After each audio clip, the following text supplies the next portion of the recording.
성경 말씀 누가복음 10장 38절부터 40절까지를 보겠습니다. 저희가 길 갈 때에 예수께서 한 촌에 들어가심에 마르다라 이름하는 한 여자가 자기 집으로 영접하더라. 그에게 마리아라 하는 동생이 있어 주의 발 아래 앉아 그의 말씀을 듣더니 마르다는 준비하는 일이 많아 마음이 분주한지라. 예수께 나아가 가로되 주여 내 동생이 나 혼자 일하게 두는 것을 생각지 아니하시나이까. 저를 명하사 나를 도와주라 하소서. 네, 여기까지 읽었습니다. 기도드리겠습니다. 하나님 아버지, 이 시간 우리들이 하나님의 말씀을 듣고 교제하기 위하여 한 자리에 모였습니다. 주께서 오늘도 우리들에게 주시는 이 말씀으로 우리의 마음과 생각을 새롭게 하여 주시고 우리가 신앙생활 하는데 힘이 되게 하여 주옵소서. 예수님의 이름으로 기도드렸습니다. 아멘. 마르다와 마리아에 관한 얘기는 우리가 그동안 이 말씀을 잘못 적용해서 이 말씀을 통해서 주께서 가르쳐 주시려고 하는 깊은 뜻을 우리들이 잘 알지 못하고 살아왔다는 생각이 들어집니다. 이 말씀은 교회 안에서 봉사를 하는 것보다 말씀 듣는 것이 좋은 것이다. 이런 생각으로 이 말씀을 볼 수가 있는데, 또 봉사를 하려면 불평하지 말고 해라. 이런 교훈도 아닙니다. 말씀 듣는 것이 가장 좋은 것이고 봉사하는 것은 중요하지 않다.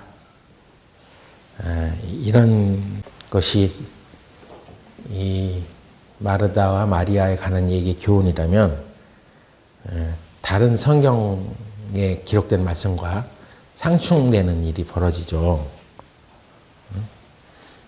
우리는 교회 안에서 신앙생활 하면서 서로 짐을 지라는 말씀을 서로 짐을 지고 살아가야죠. 어떤 사람이 축원하고 봉사하는데 다른 사람들은 뒷짐지고 거들어주지 않으면 그건 그리스도의 공동체 안에서 일어나는 사랑하는 모습이 아니죠. 우리 각자가 져야 할 짐이 분명히 있습니다. 예전에 전국 모임이 있었을 때 제가 혼자 가는 그런 전도인 모임이나 아니면 교회 이 운영한 모임 같은 것이 있으면 저 혼자 가게 되죠. 제 개인적인 일을 보러 가는 게 아니죠. 교회의 대표로 또는 교회 일을 위해서 가는 것인데, 그때 가면서 그 내려가는 그 모든 경비를 제 돈으로 내고 간 적이 있어요. 근데 어떤 전국 모임 같은 데 이제 모임이 생기면 이제 모든 사람들이 또 참여할 수 있는 사람들은 다 같이 가잖아요. 그러면 개인 경비로 가지 않아요. 네? 교회에서 모든 차비와 경비들을 다 이렇게 지불하고 가는 경우가 있었어. 그런 거 보면 제가 좀 불합리하다는 생각이 들어질 때도 있었어요. 교회에서 경비를 다 대주고 가야지만 우리 교회가 움직이냐? 교회가 움직이니까 교회 돈으로 이제 간다, 경비로 이제 간다고 우리가 생각할 수 있지만, 그럼 나 혼자 가는 거는 교회 일이 아니야?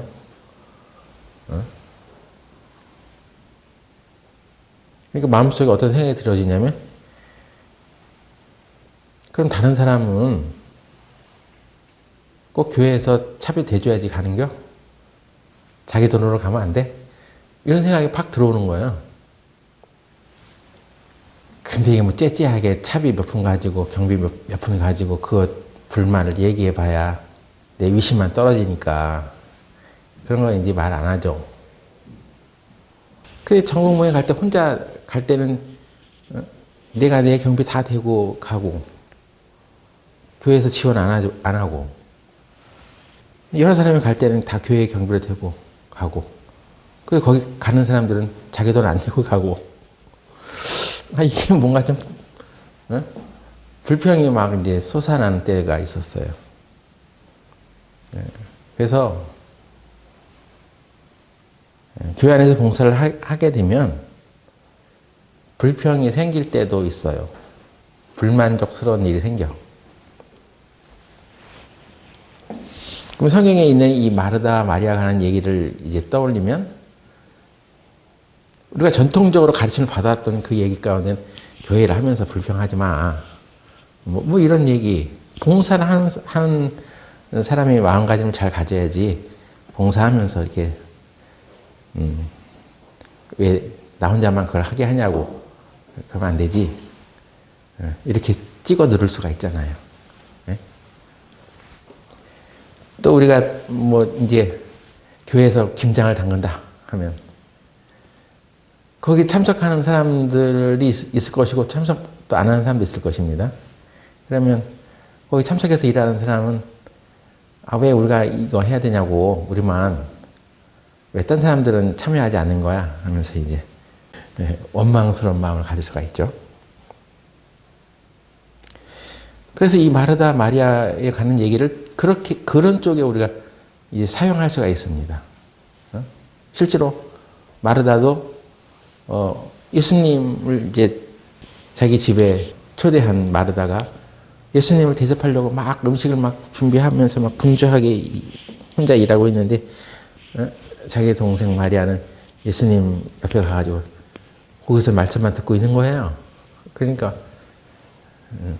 마르다가 이제 나 혼자 이렇게 분주하게 일하는데 내 동생이 나 혼자 일하게 두는 것을 생각지 아니하시나이까 하면서 한마디로 둘을 다 그냥 찍어 누른 거죠. 그래서 예수님도 거기서 꾸중을 받은 거예요. 아니 예수님 생각해 보세요. 나 혼자 이렇게 분주하게 예수님 대접하려고 이렇게 막 준비하는데 내 동생은 내가 하는 일을 돕지 않습니까?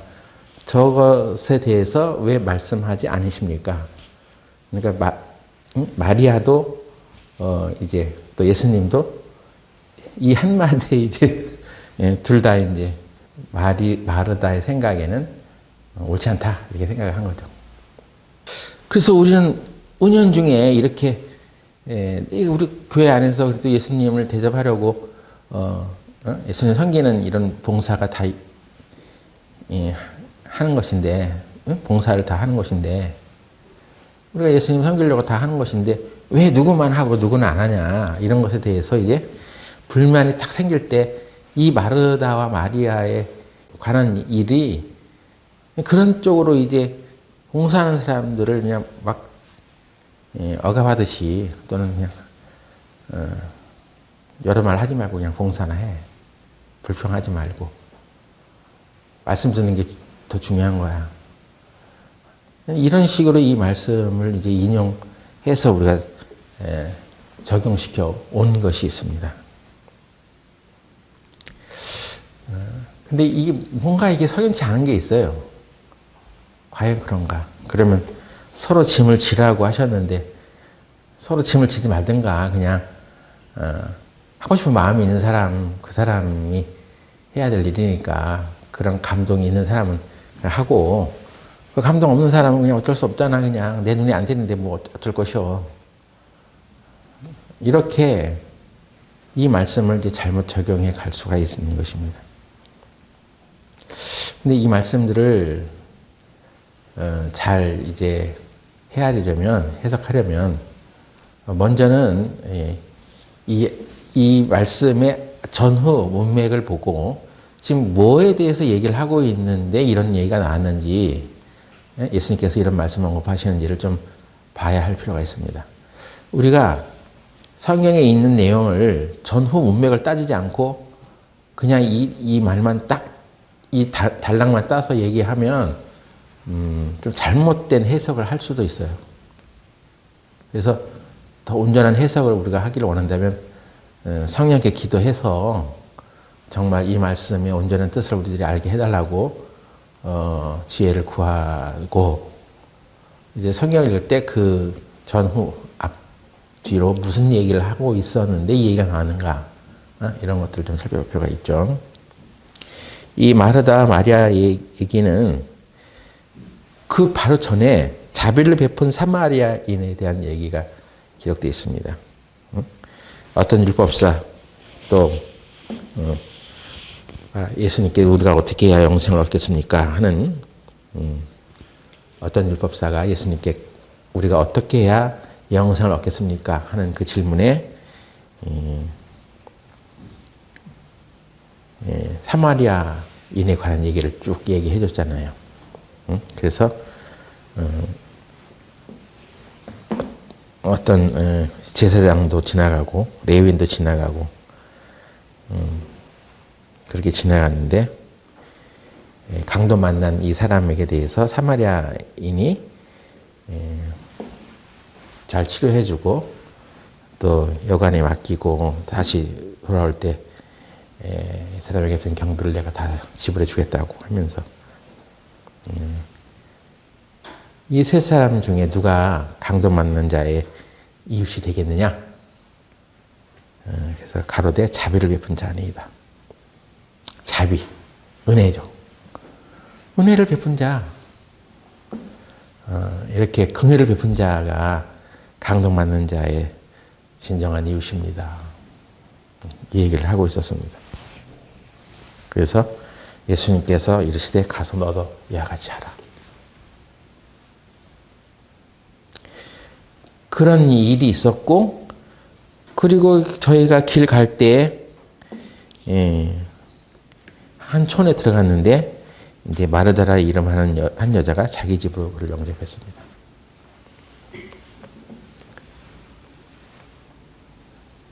자, 거기에서 이 은혜를 베푼 예수님이 바로 우리들에게 은혜를 베풀려고 하시는 분이다 하는 것을 이제 얘기한 거잖아요. 바로 전에. 그래서 이것은 갑자기 거기서 우리가 뭐 봉사를 하고 뭐 그런 것을 할 때 그냥 어떤 자세로 하냐 하는 이런 교훈을 주는 것이 아니라 이 은혜를 베푼 자에 대한 얘기들을 계속 이어가는 것입니다. 응? 예수님은 오병이어로 5,000명을 먹이신 적이 있습니다. 그야말로 광야에서 식탁을 베푼 자가 바로 예수님이라는 것을 나타내셨죠.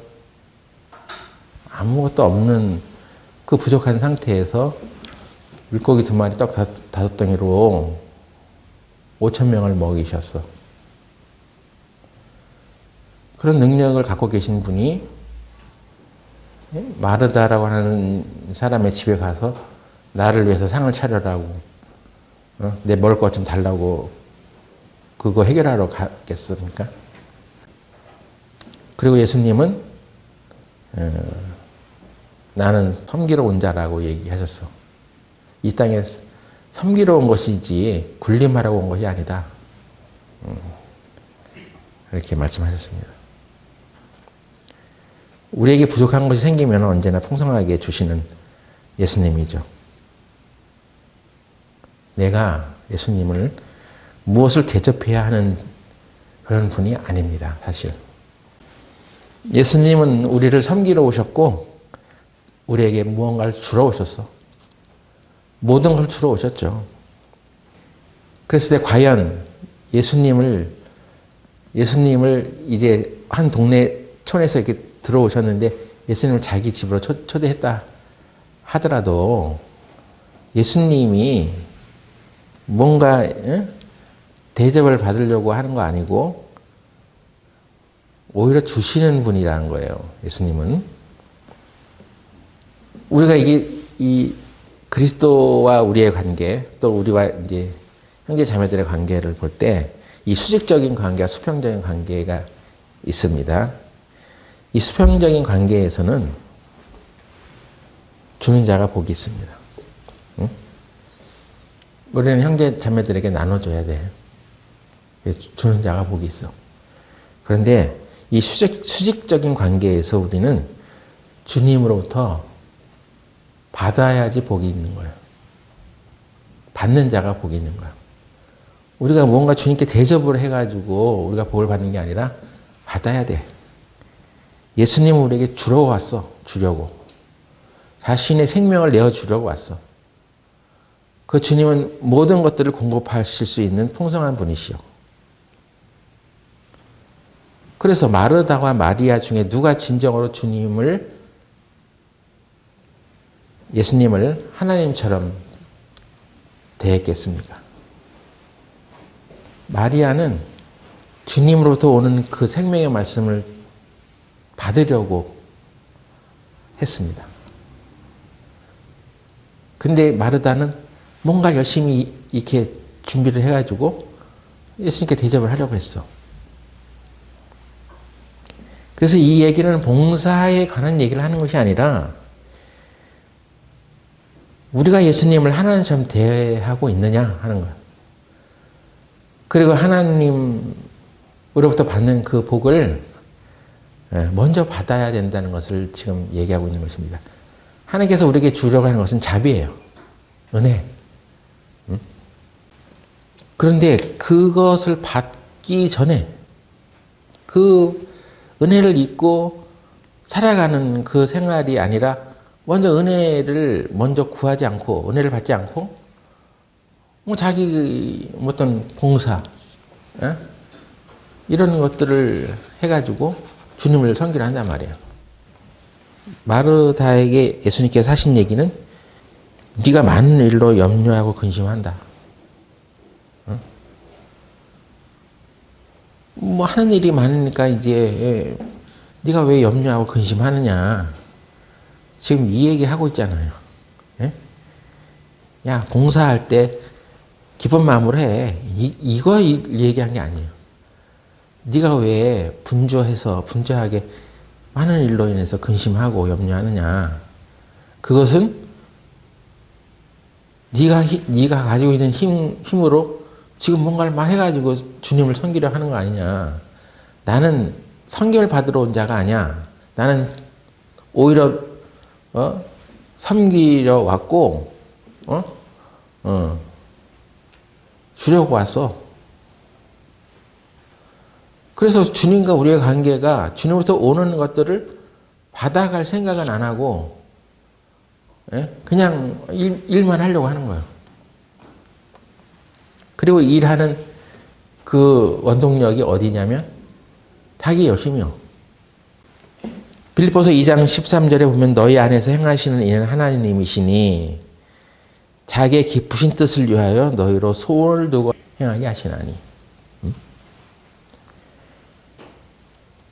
우리가 어떤 일을 행할 때 하나님께서는 우리 안에 소원을 두고 행하신다는 말이에요. 자기의 기쁘신 뜻을 먼저 품게 해서 그것을 소원으로 주고 그 소원에 따라서 행하게 하신다. 그래서 너희 안에서 행하시는 이가 하나님이시다. 네가 하는 게 아니요. 하나님께서 너희 안에 소원을 주시고 기쁘신 뜻을 마음에 품게 해서 그 힘으로 이렇게 행하게 하신다는 것입니다. 근데 이 종교는 그렇지가 않아요. 종교는 대다수의 일반 교회에서는 바자회 같은 거 합니다. 뭐 이렇게 뭐 물건 이렇게 막 모아놓고 이제 싸게 팔고 뭐 이렇게 해서 그 수익금을 남겨가지고 뭐 불우이웃도 돕고 뭐 그런 행사를 일을 하려고 뭐 바자회 같은 거 그런 것도 하는데 어떤 교회에서 바자회 한 번 하면 그 다음에 아주 큰 분란이 일어난다는 거야.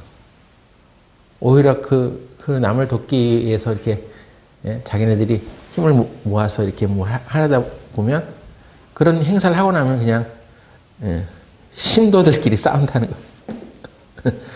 서로 경쟁에 붙어가지고 또 그 일 하면서 서로 마음이 맞지 않아가지고 옥신각신하면서. 그래서 어떤 교회는 바자회 같은 거 없애버렸다고 합니다. 인간이 자기들의 열심으로만 이렇게 무슨 일을 하게 되면 꼭 이 배가 산으로 올라가는 거예요. 그리고 우리도 하나님이 주시는 그 은혜의 충만함을 입어서 내 안에 깊으신 뜻을 가지고 심어준 것을 가지고 하나님의 소원대로 행하는 그런 일이 아니면 몇 번 하다가 이제 위에서 일하다가 왜 나만 해야 돼 이거 이렇게 되는 거죠. 그래서 이것은 주님과 우리의 관계가 어디서부터 시작이 돼야 하는지를 이 마르다와 마리아의 이 얘기 가운데 우리에게 전해주고 있는 거예요. 먼저 우리가 주님부터 오는 그 은혜를 입어야 되는 것입니다. 그래서 하나님의 은혜가 우리 마음에 충만하게 되었을 때 하나님의 기쁜 뜻이 우리 가운데 들어가는 거죠. 아, 나는 이렇게 살아야 되겠다. 또 주님을 위해서 이런 일들을 해나가야 되겠다. 거기에는 불평이 생기지 않죠. 누가 억지로 시켜서 하는 일이 아니잖아요. 그리고 주님과는 관계없는 자기 열심으로 하는 것이 아니잖아요. 주님을 우리를 섬기러 왔으니까 우리가 주님을 닮으면 그런 주님의 섬김 속에 우리도 같이 그렇게 해나가잖아요. 근데 주님이 빠져버리면 그냥 내가 섬기는 거야. 내 힘으로. 하나님의 은혜에 충분하게 감동되지 않고서는 그래서 교회에서 무슨 일이 있어도 자기는 빠지는 거야. 그거 억지로 끌어들여가지고 왜 나만 이렇게 하고 당신은 왜 신경 안 써? 이렇게 해가지고는 그냥 그건 분란으로 이어지는 거예요. 그렇게 해서 되는 건 아니잖아요. 우리가 종교 생활을 하느냐 아니면 신앙 생활을 하느냐는 그런 데서 이제 차이가 납니다. 어떤 큰 헌신을 한다 하더라도 주님이 우리 마음 가운데 크게 작용해서 아, 주님의 은혜가 내 마음에 차고 넘쳐. 난 이렇게 할 수밖에 없어. 이렇게 해도 전혀 아깝지 않아. 이렇게 돼야 되는데 주님의 은혜로 자기 마음을 충만하게 하지 않고 그냥 겉으로 보이는 이런 행위로 내가 이런 일을 한단 말이야. 그래서 그것 때문에 마음이 분주해. 그거 왜 분주하냐고. 또 왜 근심하냐고. 왜 다른 사람들의 행위를 보고 또 부당하다고 생각하냐고. 그건 주님의 은혜로 마음 가운데 충만하지 않아서 그렇다는 것이죠. 응? 그래서 우리가 보기에 아 마리아는 예수님하고 그냥 그 앉아서 발밑에 앉아서 말씀만 들었네. 아무 주님을 위해서 뭐 이렇게 희생도 안 하고 헌신도 안 하고 그냥 말씀만 듣는 것이 그냥 그걸로 끝났냐? 그렇게 하다 끝났냐? 그게 아니거든요. 요한복음 12장 보세요. 12장 1절부터 보면 유월절 엿새 전에 예수께서 베다니에 이르시니 이곳은 예수께서 죽은 자 가운데서 살리신 나사로에 있는 곳이라. 거기서 예수를 위하여 잔치할세. 마르다는 이를 보고 나사로는 예수와 함께 앉은 자 중에 있더라. 마리아는 지극히 비싼 향유 곧 순전한 나드 한 근을 가져다가 예수의 발에 붓고 자기 머리털로 그의 발을 씻으니 향유 냄새가 집에 가득하더라. 300데나리온의 향유를 주님께 부었던 여인이 바로 마리아잖아요. 이 마리아가 바로 마르다의 동생, 예수님 발 앞에서 말씀 듣던 그 여인이었습니다.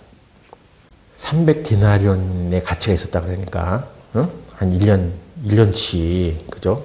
한 300일치 임금에 해당되는 금액이죠. 아낌없이 주님께 부었습니다.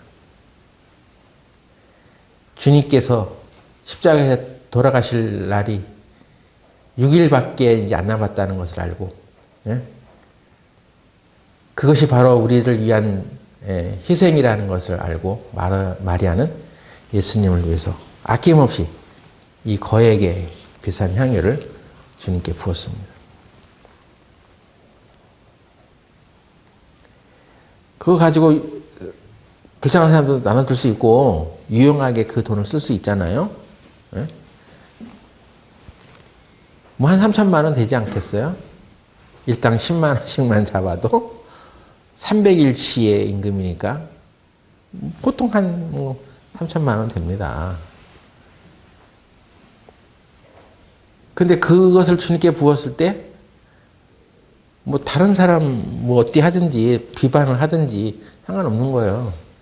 내가 주님께 받은 그 은혜, 주님이 우리를 위해서 해주실 그 희생에 깊이 감동하고 감사하고 있었던 것입니다. 그래서 이 재정이 얼마 들어갔냐, 이 수입을 따지고 뭐 지출을 따지고 이런 관계가 아니라는 거예요. 예수님을 향한 그 사랑, 예수님과 받은 그 은혜에 대한 감사, 은혜를 입은 자만이 그 받은 은혜를 나눌 수 있다는 거죠. 마태복음 26장 또 보세요. 마태복음 26장 6절부터 보면은 예수께서 베다니 문둥이 시몬의 집에 계실 때에 한 여자가 매우 귀한 향유 한 옥합을 가지고 나와서 식사하시는 예수의 머리에 부으니 제자들이 보고 분하여 가라되 무슨 의사로 이것을 허비하느뇨. 여기 일어난 이 사건이 바로 그 사건을 또 얘기하고 있는 거예요. 그래서 12절에 보면 이 여자가 내 몸에 이 향유를 부은 것은 내 장사를 위하여 함이니라.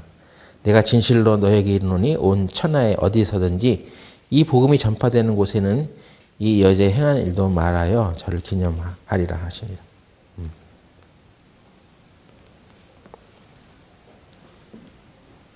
천하에 어디서든지 어떤 교회에서든지 복음이 전파되는 곳에는 이 여자의 행한 일도 말하여 저를 기념하라. 이 여자는 지금 자기의 그 비싼 향유를 나의 장사됨을 인하여 미리 장사를 준비한 것이다.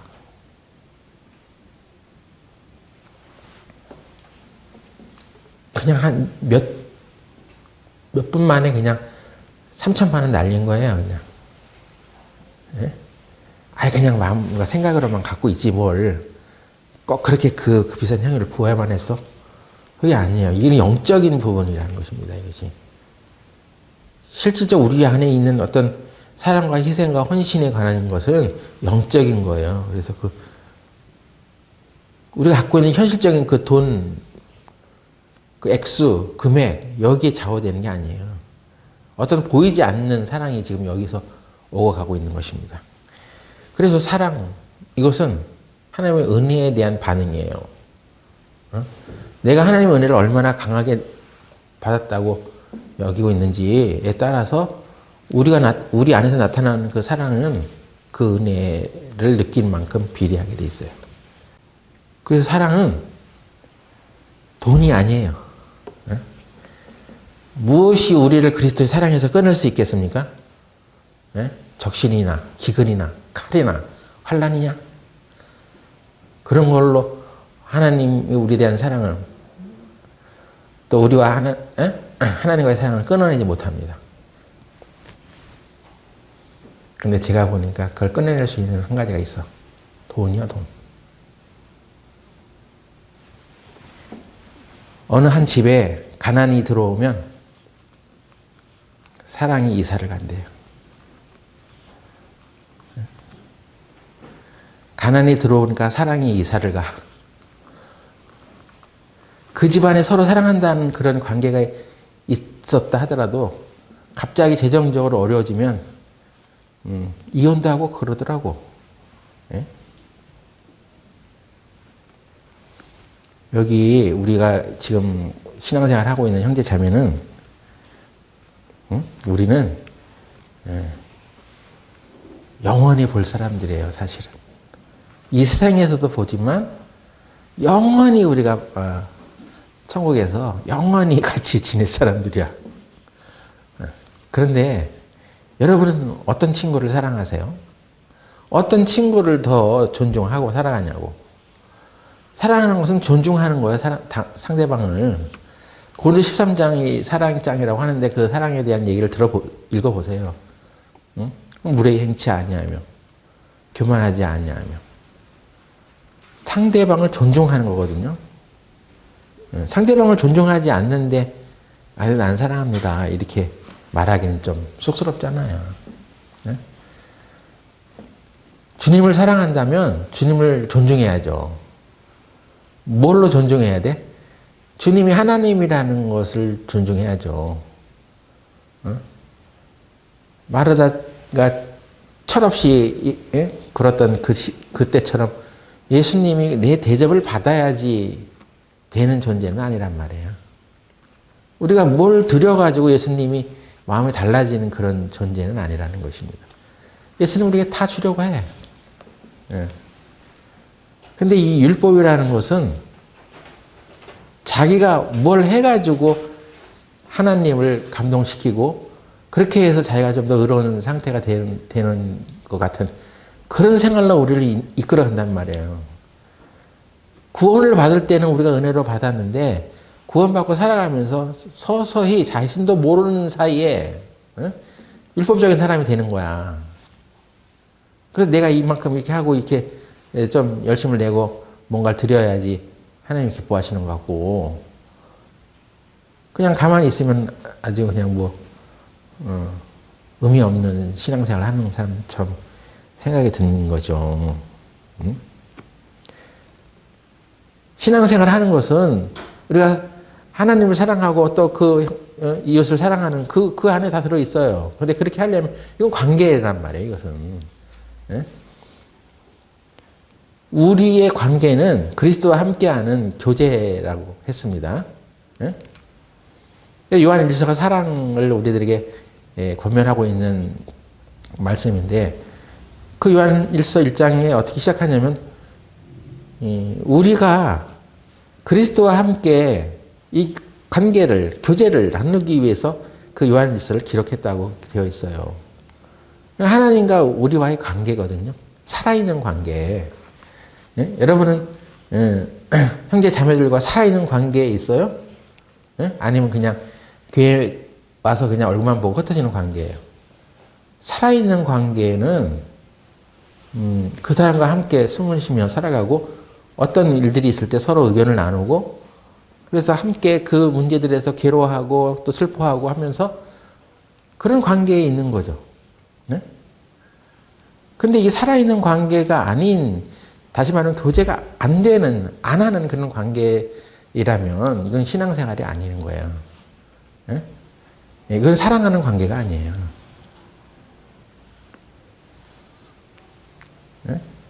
그래서 힘들고 어려울 때 서로 외면하는 관계? 가만히 있다 보면 저 사람의 어려움에 내가 관심을 갖다 보면 나까지 어려지겠어?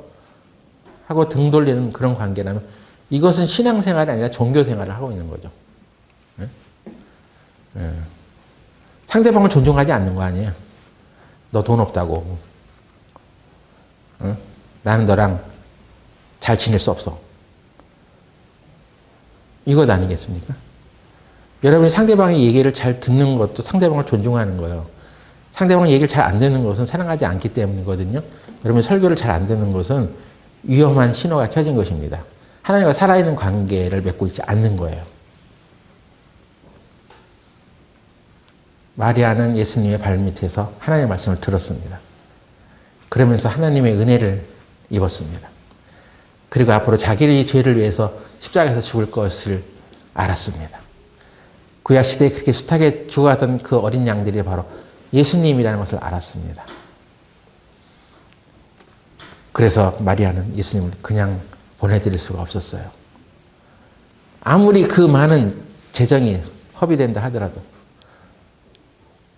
다른 사람들이 보기 현실적이지 않은 투자다. 그거 해가지고 뭘 얻을 수 있어 하고 비난을 해도 나 나는 예수님을 사랑해. 이 모든 것을 아낌없이 부어도 아깝지 않아. 한 3천만 원 되는 그 비싼 향유를 그냥 한순간에 부어버린 것입니다. 관계가 일어난 거예요. 예수님과의 관계. 그래서 말씀을 존중하고 하나님으로부터 오는 그 은혜의 말씀을 잘 받아들이는 마리아는 복음이 전해지는 곳에 이 여인이 행한 일도 마라의 저를 기념하라 할 정도로 하나님의 은혜를 받은 사람이 이렇게 베푸는 거야. 은혜를 받았으면, 진정으로 은혜를 받은 사람이라면 그 은혜 받은 것을 나누게 되어 있어. 복음 전하는 일에 쓰게 돼 있어. 자기를 헌신하게 돼 있어. 이것입니다. 여러분 복음 전하는 일에 어떻게 참여할 수 있겠습니까? 여러분 저처럼 직장 다 그만두고 복음 전하는 일에 전념할 수 있겠어요?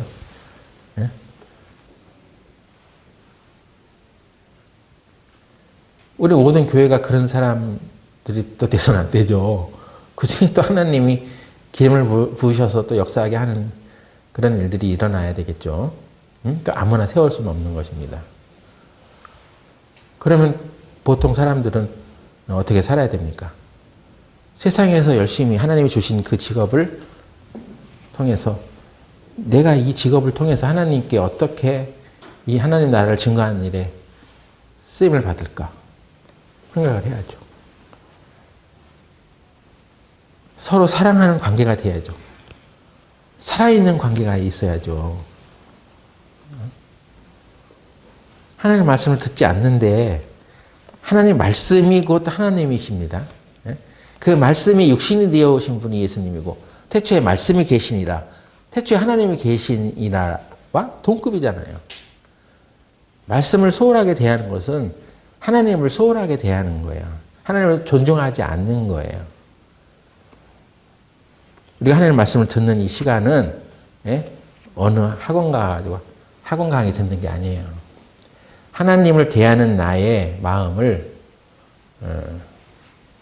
나타내는 시간이라고 할 수 있습니다.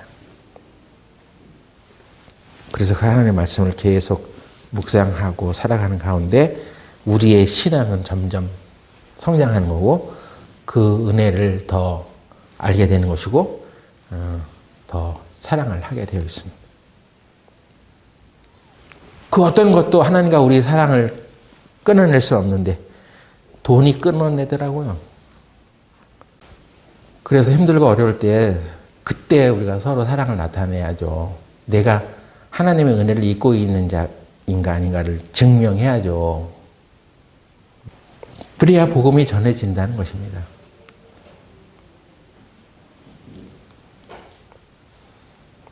근데 우리는 살아가면서 은혜로 구원을 받았는데 그 신앙생활하면서 자꾸 이 은혜가 우리 마음을 주장하지 않을 때가 있어요. 그때마다 우리는 하나님께 은혜를 입은 자라는 것을 놓치면 안 됩니다. 다시 깨우치고 해야 돼요. 하나님의 은혜는 우리를 구원할 뿐 아니라 우리가 어떤 삶을 살아야 하는지도 가르칩니다. 왜냐하면 하나님의 은혜는 그냥 은혜라고 하는 추상적인 명사가 아니에요. 은혜 자체가 예수님이야. 예수님이 이 땅에 오셨을 때 그에게 은혜와 진리가 충만하더라 했습니다. 은혜 그 자체요. 진리 그 자체요. 예수님이. 그래 은혜는 인격자란 말이에요. 부모가 아무리 얘기해도 말 안 듣는 자녀가 신앙 안에서 성장하고 내가 잘못했구나. 올바로 살아야 되겠다 하고 그 마음을 먹게 되는 것은 하나님의 은혜가 그를 가르칠 때 일어납니다. 여러분 하나님의 은혜를 감사하고 거기에 반응하지 않게 되면 아무리 주위에서 이렇게 살아라 저렇게 살아라 해도 그렇게 살지 못해요. 예레미야 23장 4절 보겠습니다. 내가 그들을 기르는 목자들을 그들 위에 세우리니 그들이 다시는 두려워하거나 놀라거나 축이 나지 아니하리라. 여호와의 말이니라. 5절 나 여호와가 말하노라. 보라, 때가 이르리니 내가 다윗에게 한 의로운 가지를 일으킬 것이니라. 그가 왕이 되어 지혜롭게 행사하며 세상에서 공평과 정의를 행할 것이며 그의 날에 유다는 구원을 얻겠고 이스라엘은 평안히 거할 것이며 그 이름은 여호와 우리의 의라 일컬음을 받으리라. 여호와 우리의 의, 여호와 츠드케누라고 히브리어는 되어 있습니다. 우리의 의는 바로 다윗에게 한 의로운 가지가 일어날 것인데 그거 바로 예수님을 말하는 거죠. 예수님이 바로 우리의 의다 하는 것입니다. 여호와 우리의 의, 여호와 츠드케누. 예수님이 우리의 의가 되었단 말이에요. 그래서 우리가 이 세상에 좀 잘못 살아도 하나님의 그 구원을 취소하지 않으셔. 우리 때문에 의롭게 되고 안 되고 하는 문제가 아니야, 이제. 예수님을 통해서 우리가 의로움을 받았기 때문에 우리는 예수님으로 인해서 의로운 자가 된 거야. 이걸 잊지 말아라 하는 거예요. 왜 우리가 신앙생활 좀 잘하면 얼굴이 목이 뻣뻣해지고 신앙생활 못하면 고개 숙이고 다니고 그렇습니까? 내가 신앙생활 하는 거라고 생각하잖아요. 내 행위에 의존하는 신앙생활 아니겠어요? 네? 근데 하나님과 우리의 관계는 그게 아니요. 우리는 하나님과 우리의 관계는 예수님을 통해서 맺어졌기 때문에 우리의 행한 바 이런 것을 하지 아니하고 구원을 주셨어. 그래서 하나님이 우리를 바라보는 시각을 좀 가질 필요가 있어. 하나님이 우리를 보시기에 우리의 구체적인 행위의 잘못 이런 것들을 보고 의롭다 아니다 하는 것을 판단하지 않으시고 오로지 예수님만 보신다는 거죠. 발람이라는 사람이 이스라엘을 저주하기 위해서 이스라엘 진을 바라보고 있었는데 그때 이스라엘 진을 바라보면서 무슨 생각을 했을까 하는 생각이 들어집니다. 민수기 23장 한번 보세요.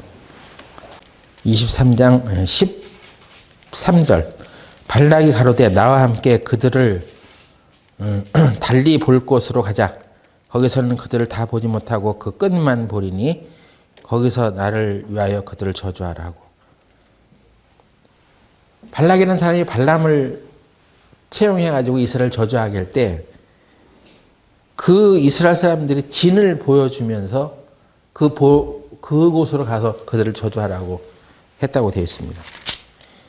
민수기 22장 41절 보면 아침에 발람과 함께하고 그를 인도하여 바알의 신당에 오르매 발람이 거기서 이스라엘 백성의 진 끝까지 보니라. 분명히 발람은 하나님의 백성을 저주하기 위해서 그 백성들의 진을 분명히 봤다고 했습니다.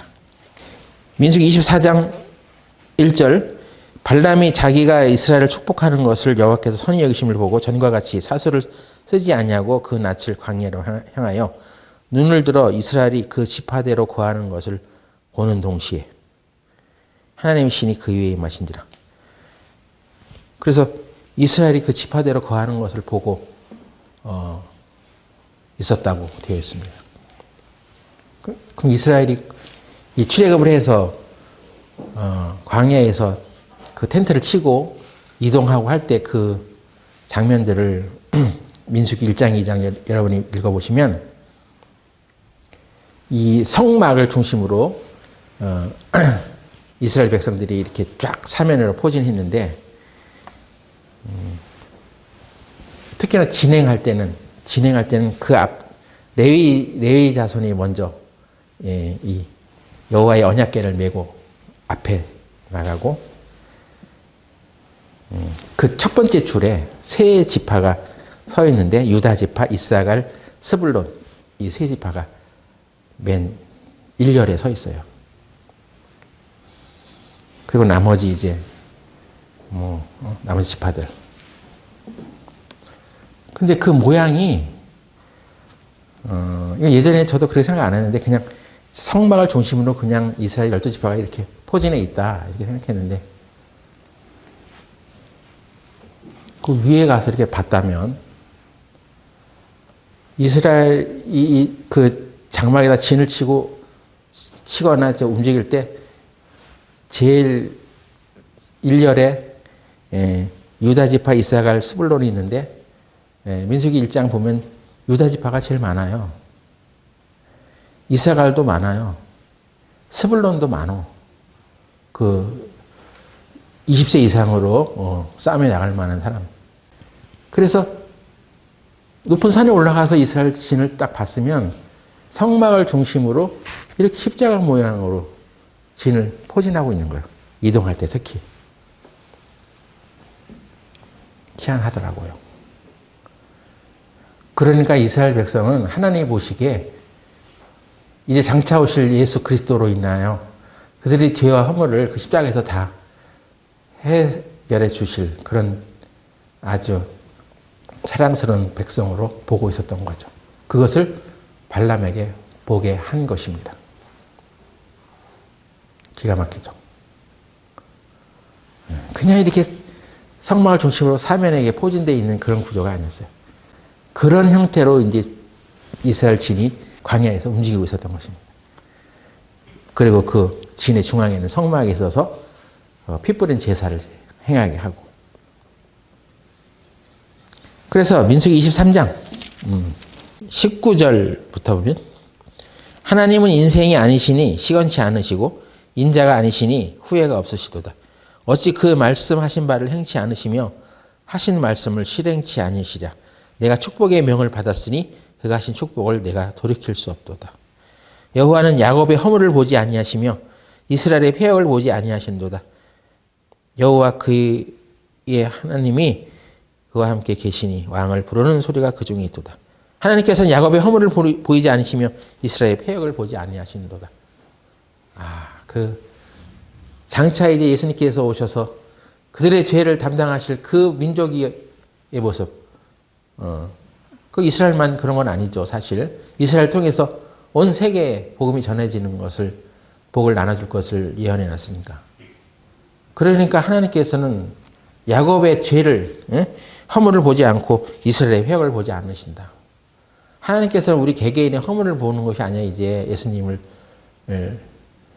통해서 우리가 예수님 안에 들어왔으면 발람조차도 내가 축복의 명을 받았으니 그가 하신 축복을 내가 돌이킬 수 없다.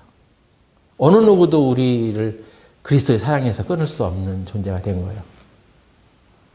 하나님 이렇게 우리에게 은혜를 베풀어 놨습니다. 그리고 그런 은혜를 베풀어 줄 것을 구약시대 때부터 이렇게 예언하고 있었던 거죠. 그래서 사단도 우리를 어떻게 하지 못해. 우리 죄와 허물로 인해서 우리는 순간적으로 양심의 어떤 그런 가책도 있겠죠. 그리고 하지만 하나님 우리의 허물을 보는 게 아니에요. 만약에 하나님 계속 우리의 허물을 보고 그걸 자백하지 않으면 너는 은혜를 못 받아 한다면 자백에 한계가 있지 않겠어요? 응? 여러분 전도 집회할 때 또는 상담할 때 여러분 지은 죄를 다 종이에 써내세요. 옛날에 그러기도 했다는데 뭐 몇 가지나 기록할 수 있어요. 그럼 그거 기록하지 않고 기억하지 않는 것은 안 사해져? 내가 자백하고 고백하지 않은 죄는 그럼 어떻게 되냐고. 그건. 그렇게 안 해도 하나님께서 우리의 죄와 허물을 보지 않고 예수님을 통해서 다 죄를 용서해 놨기 때문에 은혜를 힘입어 나오라는 것입니다. 자기 죄만 쳐다보고 집착하지 말고 그럴 때 이제 자백을 하라는 얘기는 그런 것들을 통해서 자기의 양심의 악을 깨닫고 그리스도를 바라보라고 한 거예요.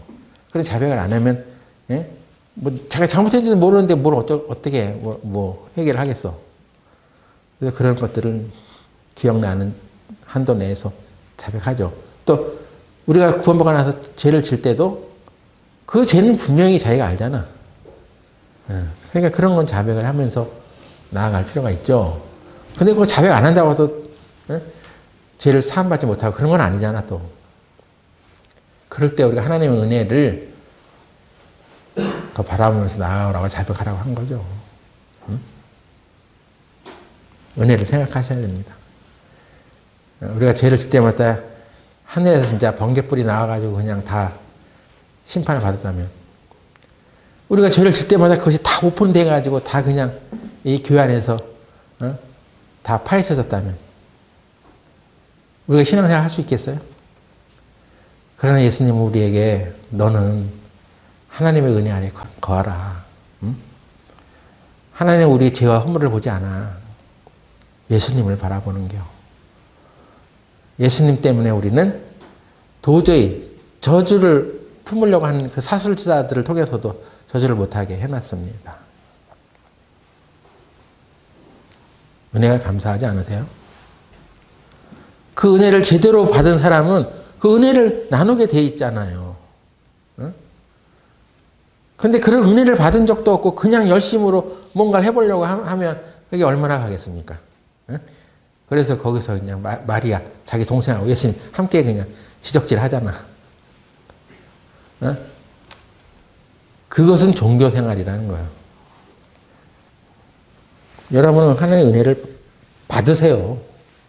그리고 감사하세요. 우리가 하나님 앞에 온전케 되는 것은 한 사람의 순종하심으로 많은 사람의 의인이 되리라.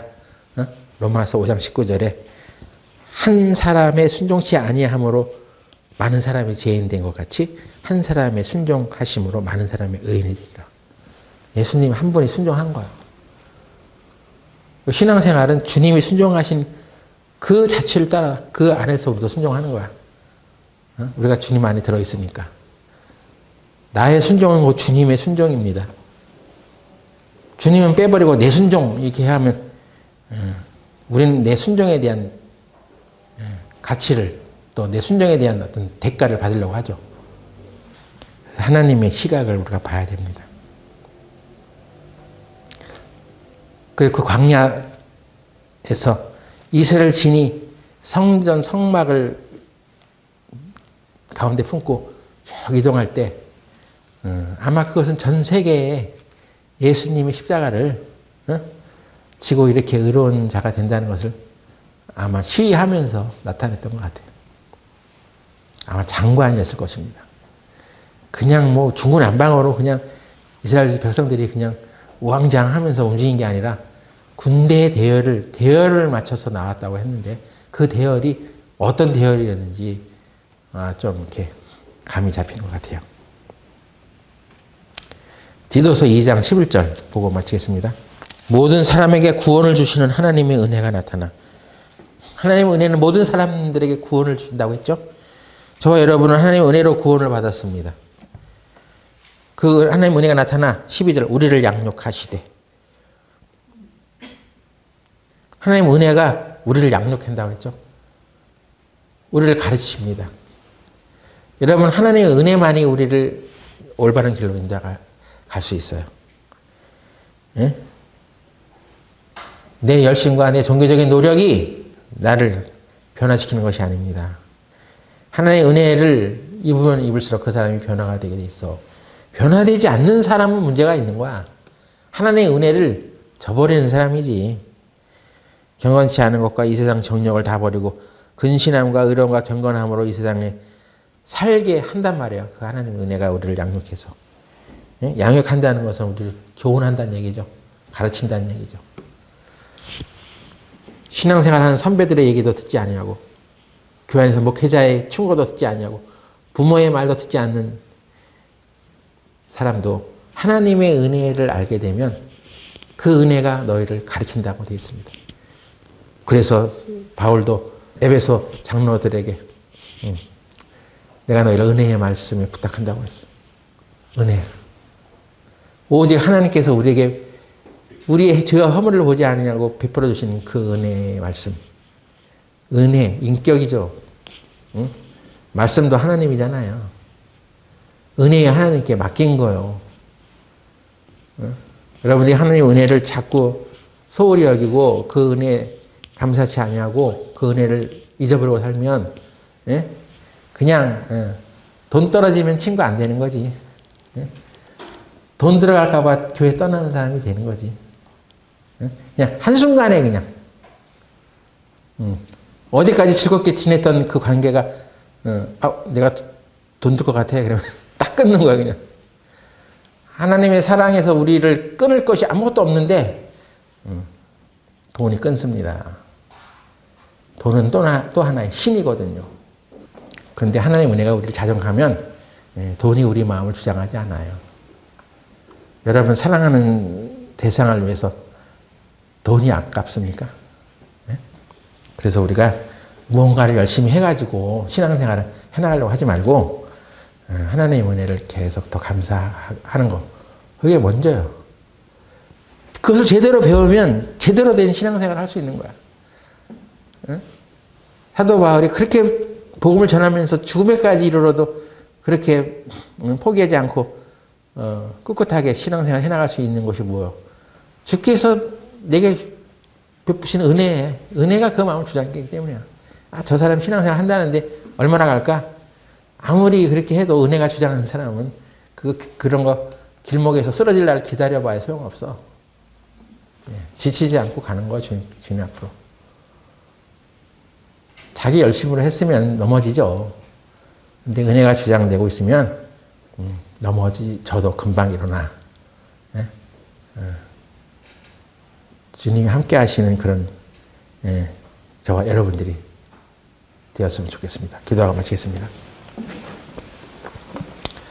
하나님, 오늘 우리에게 주신 말씀대로 은혜를 먼저 알고 그 은혜를 서로 나누는 성도들이 되게 하여 주옵소서. 우리가 연약하여 힘들고 또 넘어질 때에도 자신을 바라보지 말고 오직 우리들에게 우리의 죄와 허물을 보지 아니하고 예수 그리스도를 통해 우리의 의가 이루어졌다는 사실을 깨닫고 주님을 의지하며 또 나아갈 수 있도록 도와주시옵소서. 하나님의 은혜가 우리 교회에 충만하기를 바라오며 예수님 이름으로 기도드렸습니다. 아멘.